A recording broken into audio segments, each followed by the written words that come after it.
오늘 우리 금요 성령 집회에 오늘 같이 제가 사도행전의 말씀을 한 3주 전부터 같이 나누고 있습니다. 오늘 계속해서 나눌 텐데 오늘 다시 돌아갑시다라는 제목으로 말씀 나누도록 하겠습니다. 최근에 그런 얘기를 여러분 많이 들어보셨을 거예요. 요새는 이 가나안 교인이 많아지는 시대다. 가나안 교인이 되게 멋있어 보이지만 가나안 교인의 뜻은 뭐예요? 가나안을 거꾸로 하면은 안 나가 교회 이제 안 나가. 그러니까 내가 예수는 믿지만 내가 교회는 안 나간다. 내가 예수님은 사랑하지만 교회는 내가 참 상처받았고 나갈 수 없습니다. 그런 사람들이 점점점 늘어난다는 거예요. 그러니까 얼마나 교회 상처가 많을까. 근데 그 이유가 무엇일까를 생각해 보면, 물론 교회들마다 요즘 많은 문제들도 있고 뉴스에서 하도 이상한 흉흉한 얘기를, 교회들에 대한 나쁜 얘기를 말하지만, 물론 여러분 교회에서 나오는 그런 뉴스에서 나오는 얘기들은 1000개 교회 중에 정말로 소수 1%에 속하는 그런 문제들을 부각해서 하니까 많아 보이고, 그러니까 대부분의 교회들 신실하게 목회하는 교인들도 굉장히 많습니다. 근데 그럼에도 불구하고 이 시대의 미디어나 세상을 보시면 신기한 게 뭐냐, 불교, 천주교 이런 거에 대한 그런 안 좋은 것은 별로 이야기를 잘 안 해요.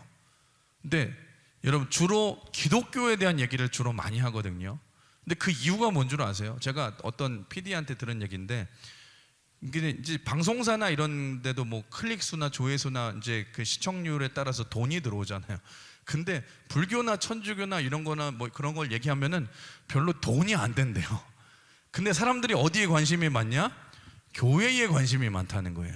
그러니까 유독 그런 것들에 대해서 이제 많이 이제 노출을 시키고 그랬는데, 근데 왜 그럴까 생각을 해보면 여러분 분명히 아셔야 될 게 뭐냐, 그 배후에는 반드시 마귀가 있다라는 거예요. 마귀가 역사하고 있어요. 그러니까 제가 이제 새가족부를 이제 요즘에 제가 뭘 어떻게 하냐면, 새가족부를 하면서 새가족들이 계속 들어오잖아요. 들어오면 제가 첫 주에 가서 인사를 드리고 제가 기도해 드리는 시간을 만들고, 요새는 사진까지 한 몇 주 전부터 찍습니다. 왜냐면 사진 찍어야지 안 도망갈까 봐. 그래서 사진까지 찍고 제가 기도했는데, 제가 오면은 제일 먼저 물어봐요. 혹시 신앙생활 하십니까? 근데 그런 분들이 종종 계세요. 신앙생활 제가 어릴 때 했습니다. 10대, 20대 때 했는데 지금 막 60대, 70대세요. 많이 쉬었습니다. 그럼 이제 제가 감이 오는 거예요.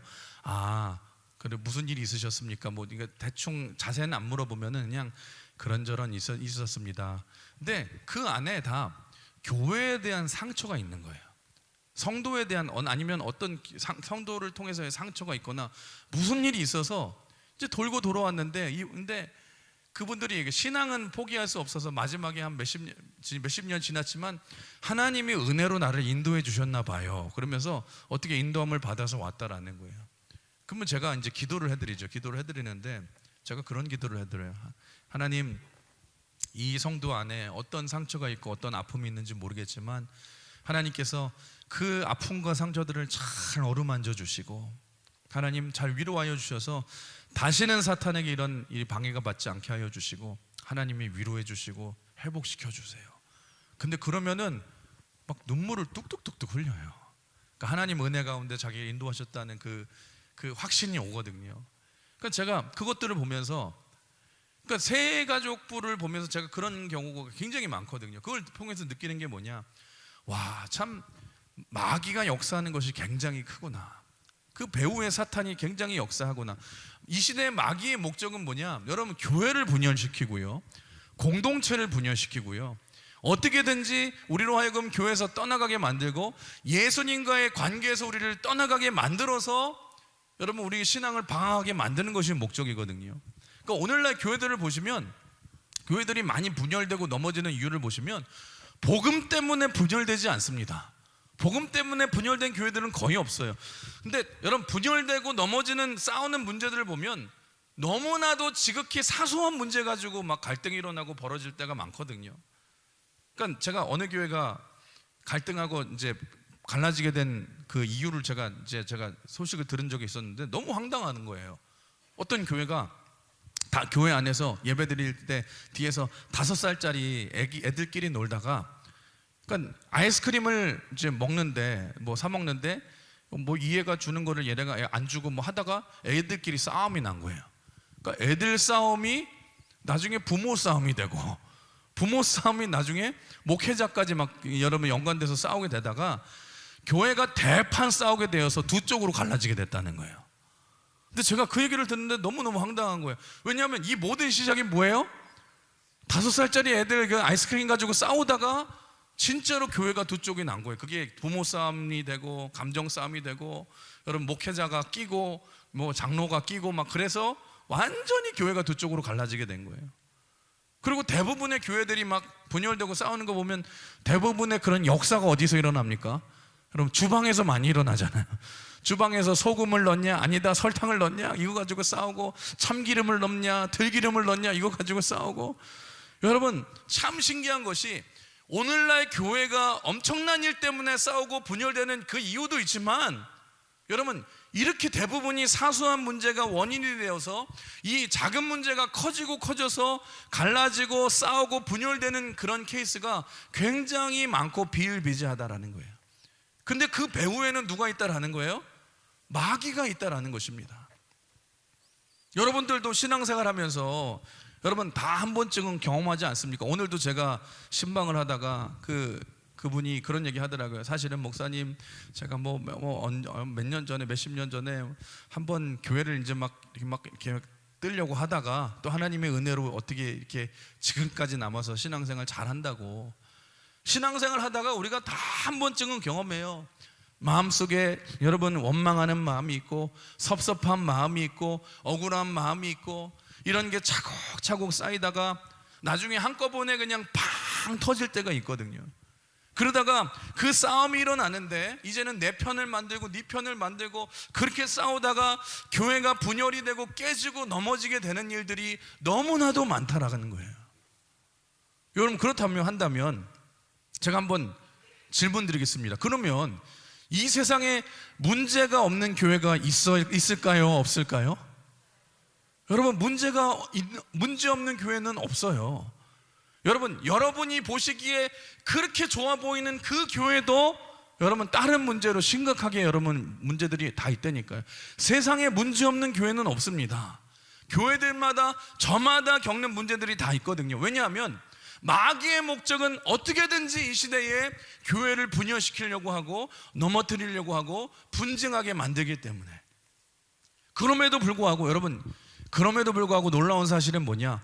하나님은 이런 이 땅의 교회를 통해서 다시 회복시키시고 다시 세우시고, 지금까지도 교회가 사라지지 않고 이 하나님 나라의 복음을 전하게 만드는 그 사명을 감당하는 도구로 교회를 사용해 주신다는 거예요.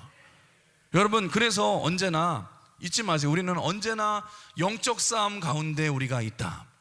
마귀는 끊임없이 교회 중심적인 신앙생활을 떠나게 해서 우리로 하여금 예수 그리스도로부터 멀어지게 만들지만, 여러분 아닙니다. 그럼에도 불구하고 우리는 교회 중심적인 신앙생활을 해야 될 줄 믿습니다.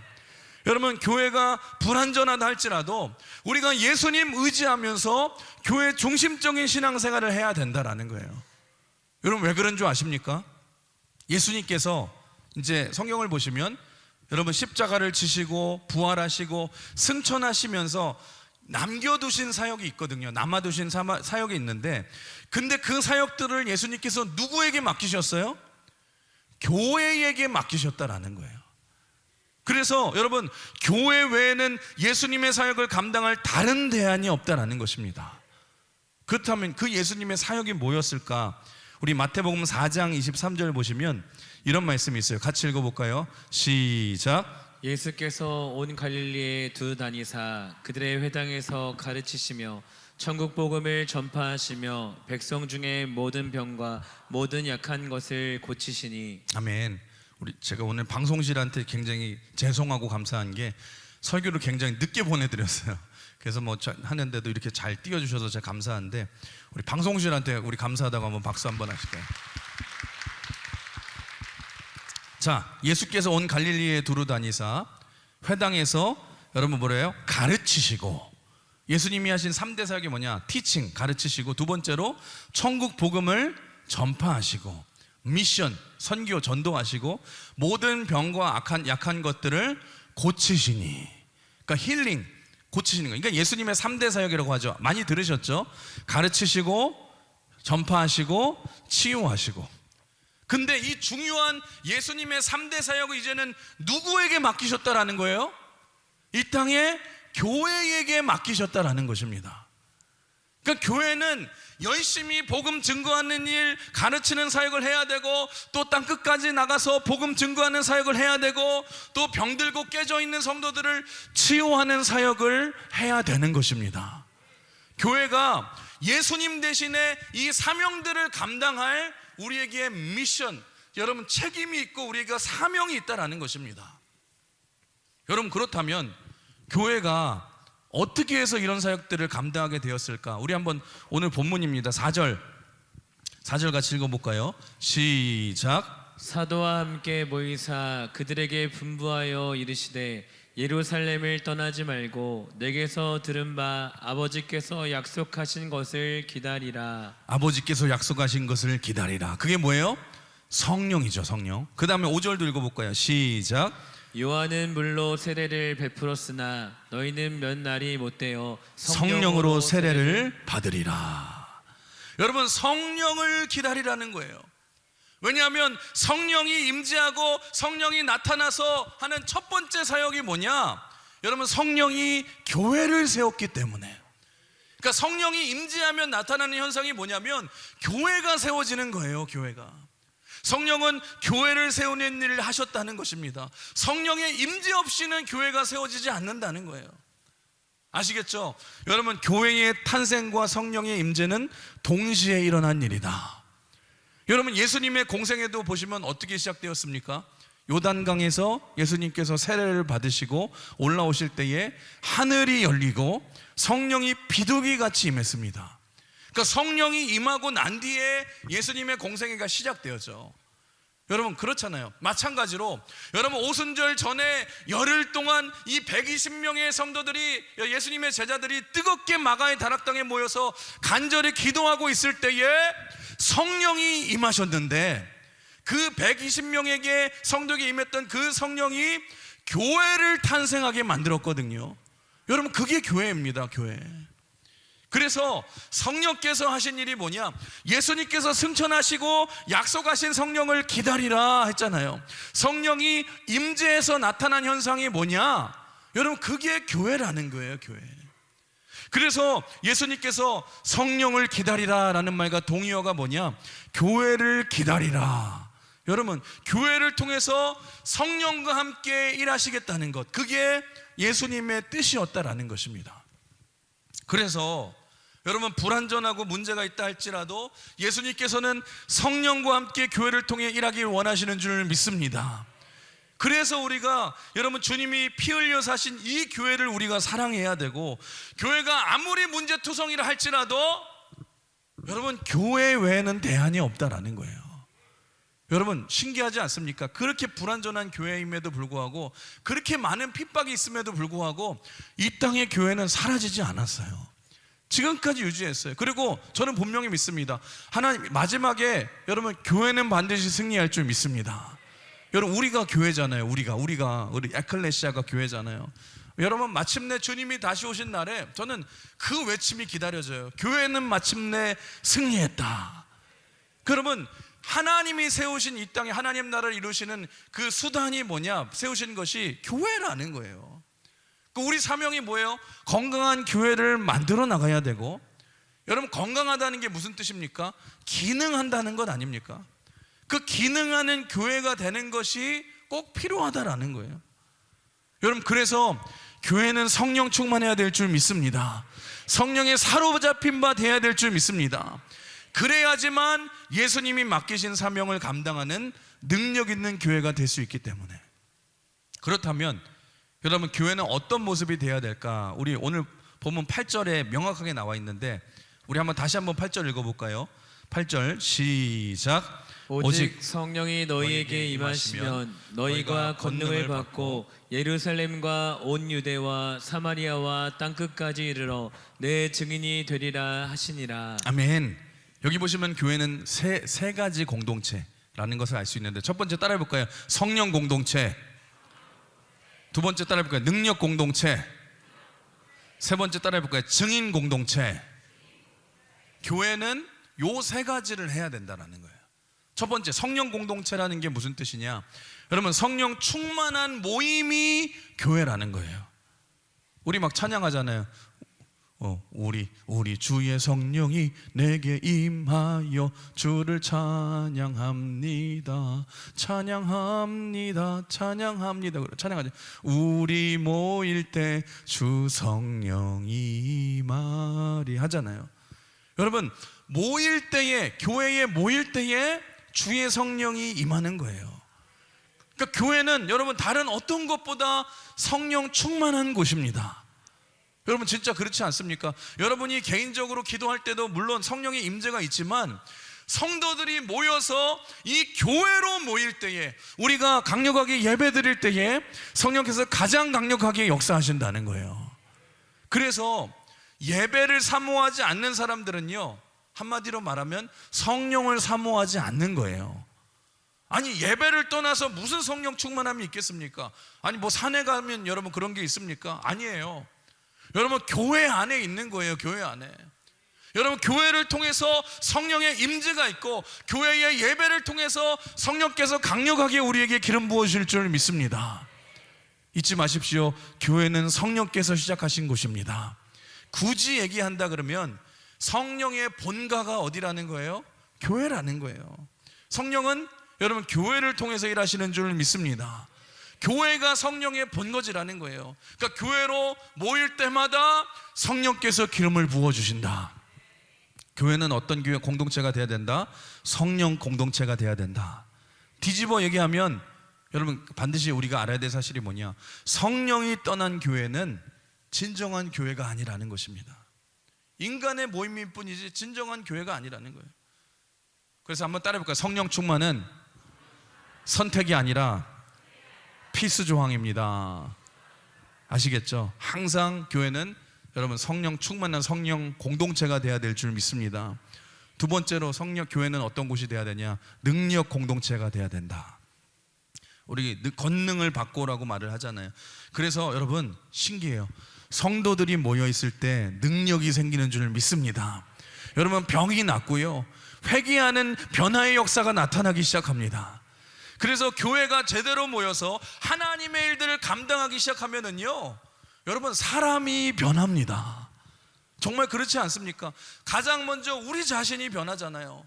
우리가 기도하는 사람으로 변화가 되고, 우리의 말이 변화가 되고, 우리의 삶 전체가 다 변화가 되잖아요. 병든 자들이 일어나기 시작하고, 문제들이 해결되기 시작하고, 문제들이 극복되기 시작하고, 성령의 능력이 있으니까 그 능력 가운데 우리가 강력하게 쓰임받게 되지 않습니까? 그래서 우리는 알아야죠. 우리는 말과 지혜로 우리가 사역하는 것이 아니라 크리스천들은 능력으로 증명할 줄 아는 모습이 있어야 될 줄 믿습니다. 그게 교회라는 거예요. 교회는 능력 공동체다. 여러분은 어떠하십니까? 여러분은 능력이 있습니까? 여러분 저 같은 목사라고 한다면 말씀의 능력이 있어야 되고, 기도의 능력이 있어야 되고, 선포의 능력이 있어야 되고, 여러분 같은 성도라고 한다면 복음 증거의 능력이 있어야 되고, 또 치유의 능력도 있어야 되고, 문제 해결의 능력도 있어야 되고, 굳건한 믿음으로 흔들리지 않는 그런 능력이 있어야죠. 세상을 이기는 믿음이 있어야 될 줄 믿습니다. 여러분 그게 교회라는 거예요. 교회는 능력 공동체다. 이 능력이 있어야 된다. 세 번째, 교회는 증인 공동체입니다. 따라해볼까요? 증인 공동체. 교회는 반드시 사명이 뭐냐? 나가서 예수 그리스도의 십자가의 부활을 증거하게 되어 있다라는 거예요. 여러분 이거는요 아무도 말릴 수가 없습니다. 초대교회에 여러분 성령의 임재가 있고 난 다음에 그들이 했던 일이 뭐예요? 아무도 나가라는 말을 안 했음에도 불구하고 그들이 다 나가버리잖아요. 나가서 그냥 여러분 다 전하잖아요. 아무도 못 말려요. 열정적으로 복음을 증거하기 시작하잖아요. 예수님을 증거하는 이 증인이 되는 것이 교회의 본질이다. 여러분 다 공동점이 뭔 줄 아십니까? 성령이 임하면 이런 일들이 벌어지기 시작한다는 거예요. 여러분 성령 공동체가 돼야 되고, 능력 공동체가 돼야 되고, 증인 공동체가 돼야 되고, 이게 교회인 줄 믿습니다. 그래서 사도행전 2장을 보시면 사도 베드로가 여러분 성령 충만한 후에 나가서 증거했더니 하루에 막 3,000명씩 회심하고 5,000명씩 돌아오는 일들이 벌어지더라. 우리 사도행전 2장 41절 읽어볼까요? 시작. 그 말을 받은 사람들은 세례를 받음에 이날의 신도의 신도의 수가 수가 3,000이나 더하더라. 4장 4절도 시작. 말씀을 들은 사람 중에 믿는 자가 많으니 남자의 남자의 수가 수가 5,000이나 되었더라. 여러분 이게 교회라는 거예요. 성령이 임재하고 역사하는 교회, 이게 이게 교회의 모습인 줄 믿습니다. 여러분 성령이 역사하면은요 교회는 성장하게 돼 있는 거예요. 성령이 함께해서 교회가 성장하는 것을 그 누구도 말릴 수 없는 모습이 된다라는 거예요. 그렇다고 한다면, 그러면 오늘 결론적으로 우리가 적용적인 메시지로 이런 교회가 되기 위해서 우리가 해야 될 일이 무엇일까? 필요한 게 무엇일까? 이게 중요하잖아요. 여러분 두 가지입니다. 오늘 이 시대에 우리가 이 초대교회 능력 있는 교회가 되기 위해서 집중해야 될 것이, 여러분 나누기 원하는데 이 두 가지가 중요한데, 여러분 초대교회는 일단 특징이 뭐냐? 복잡하지 않았습니다. 여러분 간단했어요. 여러분 따라 simple is best라는 얘기가 있잖아요. 단순함이 최고이다. 여러분 처음에 이 스티브 잡스가 이 딱 아이폰 옛날에 이렇게 딱 목티해가지고 세상을 변화시킬 제가 하나를 가져왔습니다. 서류 봉투에다가 딱 담아가지고 갑자기 여기서 딱 꺼내더니 아이폰 그러거든요. 좀 비슷했나요? 아이폰 그런데 그게 그날부터 변화됐는데, 우리가 그때 충격을 받은 게 뭐냐? 그 전까지 여러분 우리 핸드폰은 어떤 줄 아세요? 얼마나 조잡하고 얼마나 복잡하고 막 이렇게 접고 뭐도 하고 키보드 달리고, 그때 당시에 우리가 아이폰 나오기 전에 우리 교회에서 무슨 삼성 무슨 폰을 다 사줘가지고 저도 그때 받았는데 비싼 폰이었는데 얼마나 복잡한지 막 뭐 하는지도 모르고 딱 했는데 아이폰 하는데 그냥 네모나게 생기고 아무것도 없는 거예요. 너무 단순한 거예요. 그때부터 모든 폰들이 다 이렇게 따라하는 거예요. Simple is best. 그러니까 이 단순함이 최고다. 그러니까 여러분 초대교회도 마찬가지예요. 여러분 사역이 너무너무 단순했는데, 첫 번째 여러분 이런 교회가 되기 위한 초대교회 특징이 뭐였냐? 초대교회는 모이면 불붙는 기도를 하는 뜨거운 공동체였다는 거예요. 여러분 뜨거운 공동체, 이 기도가 핵심이었다는 거예요. 우리 오늘 본문이었던 사도행전 1장 뒤에 14절을 읽어볼까요? 시작. 여자들과 예수의 어머니 마리아와 예수의 아들과 더불어 마음을 같이하여 오로지 기도에 힘쓰더라. 오로지 기도에 힘쓰더라. 오로지 기도에 힘쓰더라. 오로지 여러분 constantly in prayer, 끊임없이 오로지 기도에 힘쓰더라. 그러니까 오로지 기도가 무슨 뜻이냐면 끊임없이 기도했다라는 거예요. 초대교회는 여러분 모이면 기도하고 나가면 또 기도하고, 전체가 모였으면 또 기도하고, 몇 명이 모여도 기도하고, 10명이 모여도 기도하고, 2-3명이 모여도 기도하고, 계속해서 기도했다라는 거예요. 끊임없는 기도가 있었다. 여러분 얼마나 단순합니까? 여러분 그 다음에 사도행전 2장 41절 읽어볼까요? 시작. 그들이 사도의 가르침을 받아 서로 교제하고 떡을 떼며. 여기도 뭐예요? 오로지 기도하기 힘쓰니라. 여기서도 가정에서 모여서 뭐 했어요? 오로지 기도하기 힘쓰니라. 그냥 밥 먹고 기도하고 교제하고 기도하고 가르침 받고 기도하고 오로지 기도하더라. 여러분 아시겠죠? 불타는 기도가 있으면 교회는 건강해진다라는 거예요. 기도가 뜨거우면 교회가 여러분 건강해진다라는 거예요. 뜨겁게 기도하면 교회는 여러분 퓨어해지고 단순해지고 순수해지고 건강해질 수밖에 없다라는 것입니다. 그래서 성령 공동체가 되고요, 교회는 능력 공동체가 되고 증인 공동체가 될 수 있다라는 거예요. 그런 모든 의미에서 여러분 모든 교회 핵심에는 뜨거운 기도가 있어야 된다. 우리가 다시 회복하기 위해서는, 이 능력을 회복하기 위해서는 여러분 다시 뜨거운 기도를 회복해야 된다라는 거예요. 건강한 교회는요, 아시겠죠? 기도가 살아있다라는 거예요. 아니 여러분, 예배가 무엇입니까? 예배가 그거 아닙니까? 찬양하고 우리가 기도하는 거고, 말씀 듣고 기도하는 거고, 어떻게든지 성도들을 기도의 자리로 모으고 여러분 기도의 자리로 이끌고, 그러면 교회는 그 단순한 구조 속에서 강력한 모습으로 변화되는 거예요. 우리 사도행전 2장 43절도 읽어볼까요? 시작. 사람마다 두려워하는데 사도들로 말미암아 기사와 표적이 많이 나타나니. 언제 이런 일이 일어났다는 거예요? 오로지 기도했을 때에 놀라운 일들이 벌어지기 시작하고, 그래서 그들이 하는 일이 뭐였냐? 46절, 그 뒤에 2장 46절 시작.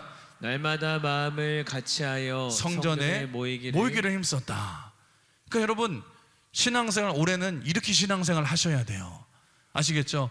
교회마다 여러분 늘 교회에 오시기를 힘쓰셔야 되고, 새벽에도 교회 와셔서 기도하셔야 되고, 낮에도 시간이 되시면 모여서 여러분 낮에도 오셔서 놀고만 가시지 마시고 수다만 떨고 가시지 마시고 모여서 교회가 좀 기도 소리로 좀 가득 차야 돼요.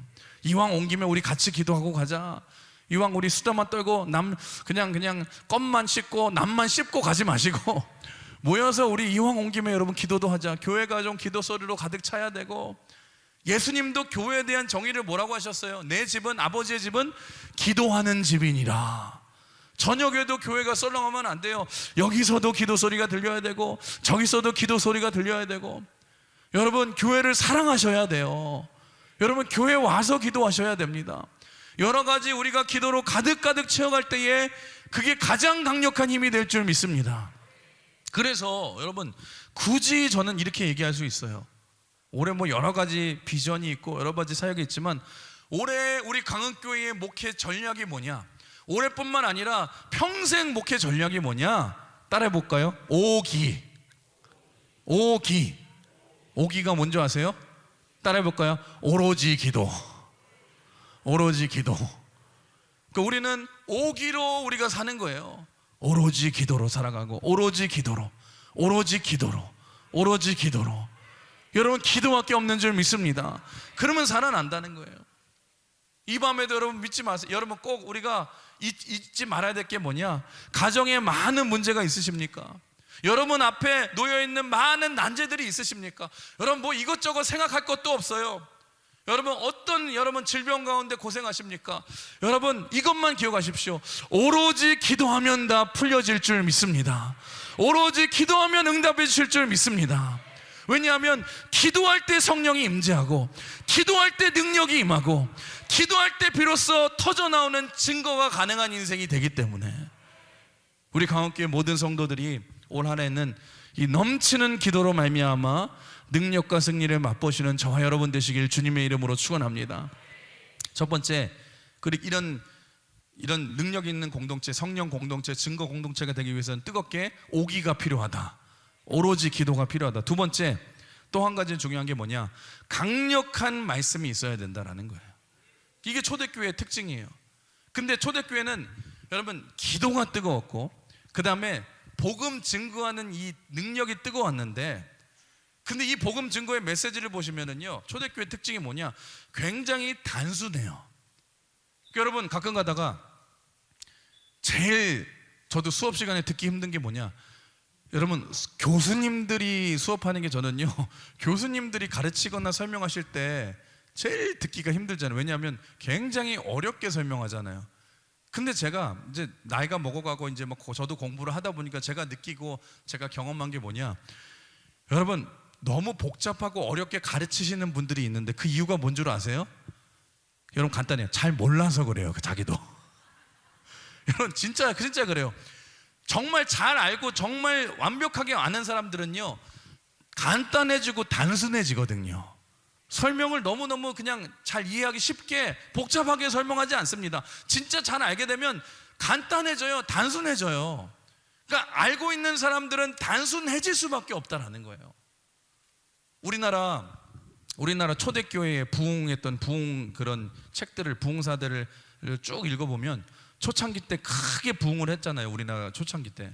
근데 그 이유가 뭘까 생각해 보면 초대 이제 선교사님들이 이제 우리 조선 땅에 와서 대한민국 땅에 와가지고 선교사들이 복음을 전했는데 뭐 복잡하게 복음 전했겠습니까? 단순하게 복음을 증거했다라는 거예요.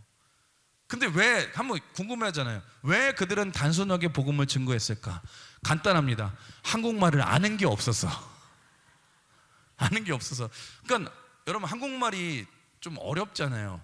서양 사람들이 보기에 그러니까 중국말은 좀 이렇게 미국 뭐 영어랑 다 어순이 비슷하고 하고 하는데 한국말은 또 굉장히 한국말 막 우리 세종대왕이 너무 잘 만들어 가지고 너무 다채롭고 외국 사람들이 한국말 배우기가 진짜 힘들다는 거예요.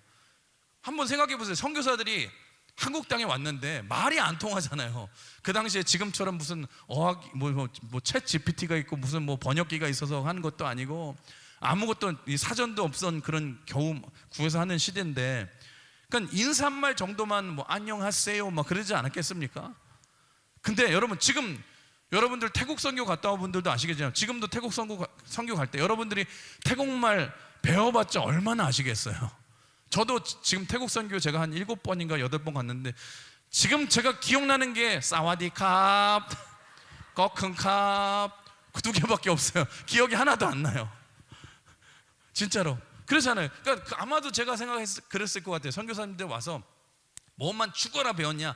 예수 믿으세요 막 이런 거. 예수 믿으세요. 그러니까 여러분 저는 그렇게 생각해요. 우리나라 그 복음 증거하는 복음 말 중에 가장 강력한 말이 뭐예요? 8글자 있잖아요. 예수 천당 불신지요. 지금도 막 이래 우리 뜨겁게 해가지고 막 뜨거운 말 너무 욕하지 마십시오. 여러분은 그런 열정도 없으면서 뭐 욕하면 안 돼요. 뭐 방법이 그렇다 할지라도. 근데 그 말이 왜 나오게 됐을까 생각해 보면 여러분 초대교회 선교사님들이 말을 못하니까 가장 효과적으로 이걸 전할 수 있는 짧은 말이 뭘까 생각한 말이 그거였을 것 같아요. 예수 천당 불신지요. 그러면서 왜냐 강력하잖아요. 뭐 외울 게 딱 8개만 외우면 되니까. 여러분 초대교회 사를 보시면 재밌는 이제 일들이 굉장히 많은데 실제로 있었던 일입니다.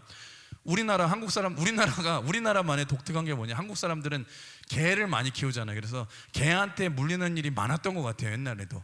그래서 옛날에 집 앞에 꼭 뭐라고 붙였어요? 개조심이라고 붙였어요. 꼭 다 아시네요. 개조심이라고 붙였더니 선교사들이 초대교회 때 선교사들이 가다가 이게 전도하러 가다가 나름대로 한글을 그냥 조금 읽는 것만 배워가지고 그 알았던 선교사들이 그 집에 들어가면서 그렇게 인사하면서 들어갔대요. 개조심 씨 계십니까? 재밌죠? 진짜 있었던 일입니다. 초대교회사에. 개조심 씨, 그러니까 개조심이 사람 이름인 줄 알 정도로 한국말을 잘 못했던 사람들이 초대교회 선교사들이라는 거예요. 그래서 그들이 했던 게 뭐냐? 준비한 게 뭐냐? 단순하고 복잡하지 않아요. 정말 핵심이 있는 복음 메시지를 증거한 거예요. 예수 믿으세요. 구원받습니다. 예수 천당 부신지요. 예수 천당 부신. 그게 우리나라 초창기 선교사들이 썼던 복음 증거 방법이었어요. 얼마나 심플하고 단순합니까? 축약해서 그러니까 그 당시에 이제 초대교회 우리 선교했던 그런 이 기록들을 보면 그 당시에 선교사들이 말했던 외쳤던 게 딱 3가지래요.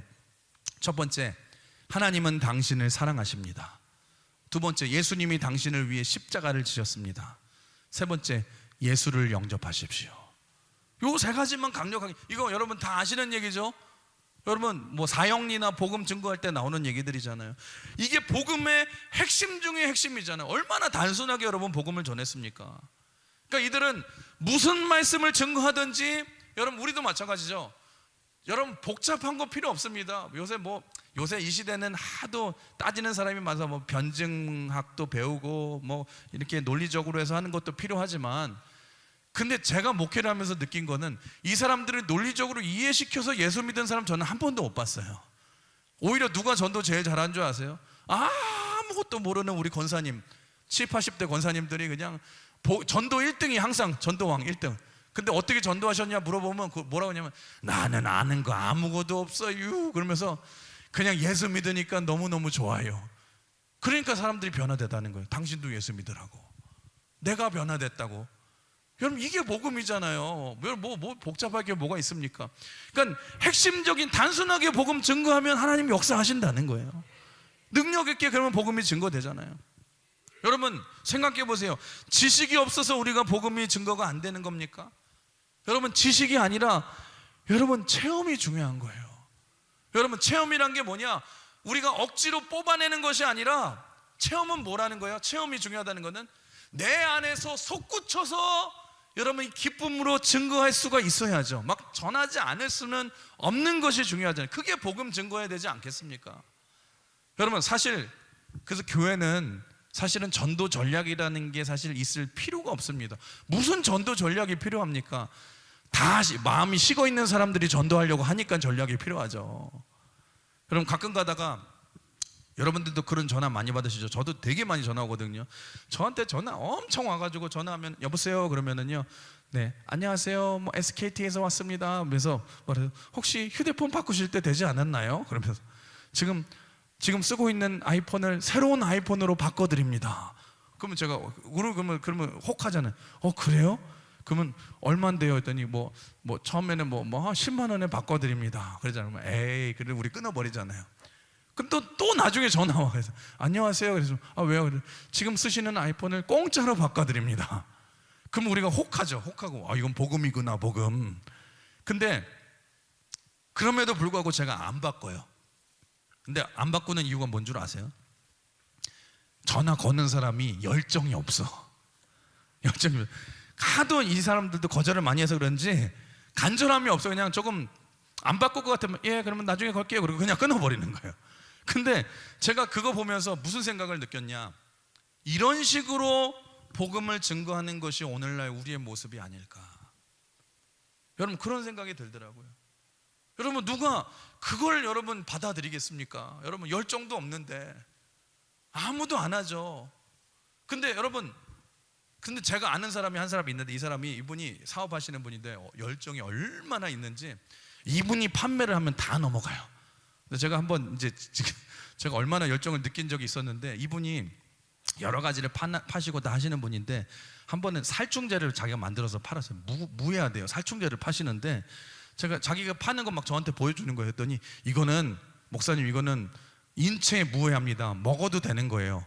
그러더니 갑자기 물을 팍 따르더니 살충제를 팍팍팍 막 뿌리는 거예요. 그리고 그거를 막 팍팍팍 막 마시는 거예요. 그러면서 제가 그러면서 무해합니다. 그러면서 꿀꺽 막 이렇게 닦으시는데 제가 그 열정에 감동을 받았어요.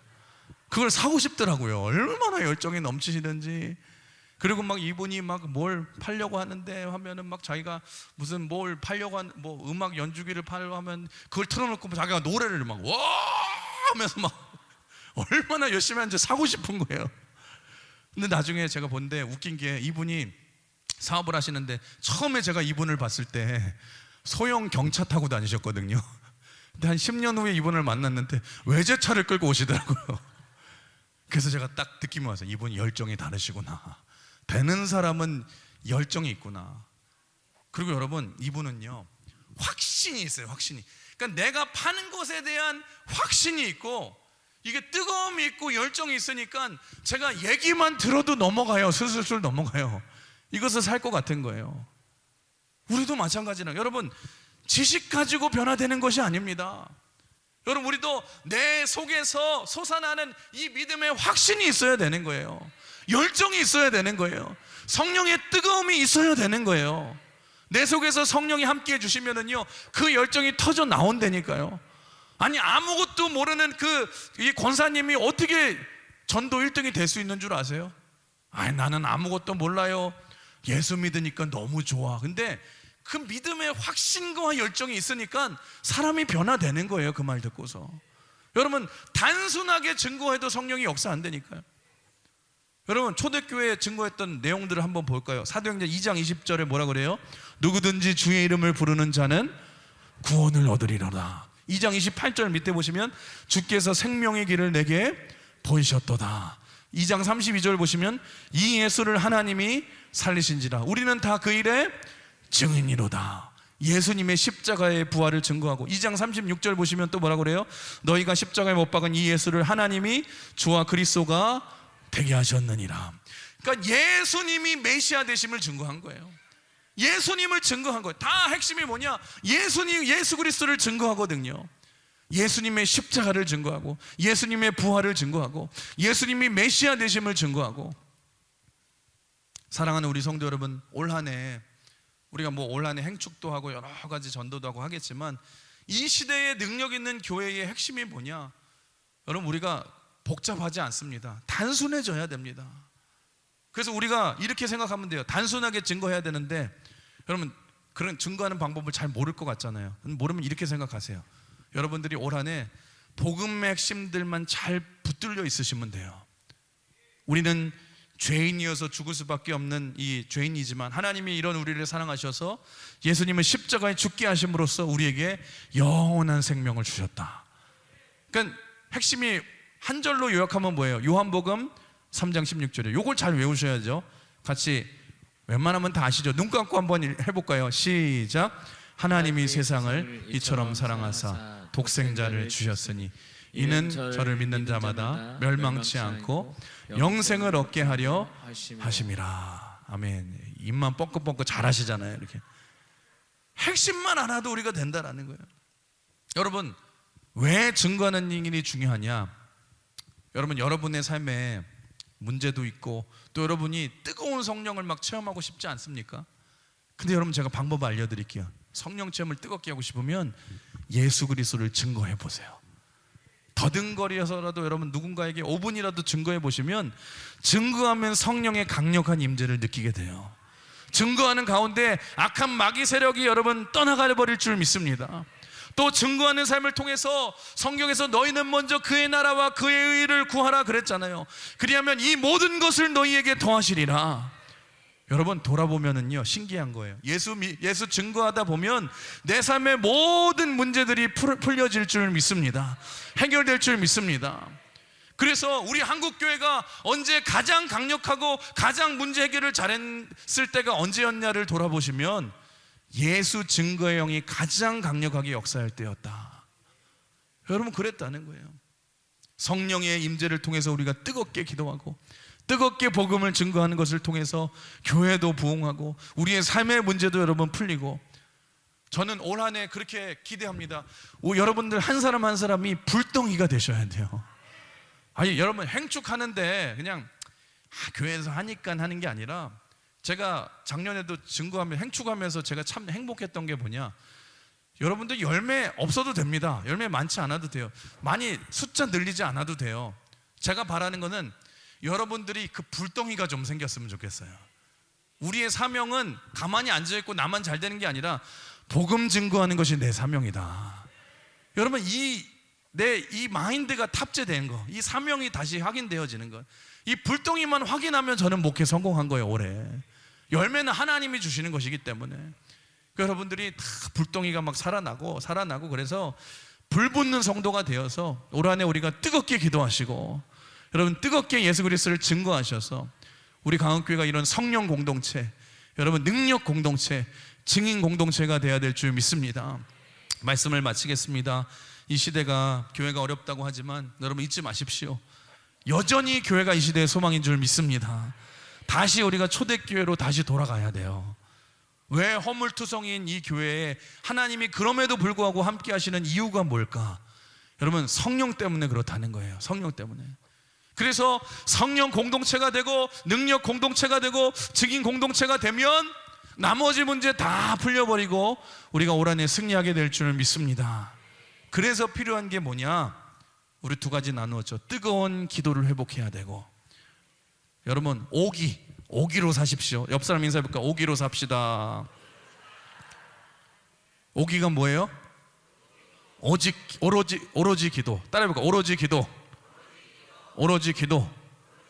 오기로 살아가시고, 그 다음에 풍성한 여러분 복음 증인이 되셔서, 여러분 광흥교회를 통해서 우리 뿌리가 건강해져서 우리의 삶의 모든 문제가 다 풀어지고 초대교회 같이 건강하게 쓰임받는 올 한 해가 되시길 주님의 이름으로 축원합니다. 다시 기도로 돌아가고 다시 우리가 복음으로 돌아가서 초대교회와 같이 건강하게 쓰임받는 우리 모두가 되시길 주님의 이름으로 축복합니다. 우리 시간에 같이 찬양하시고 기도하시다가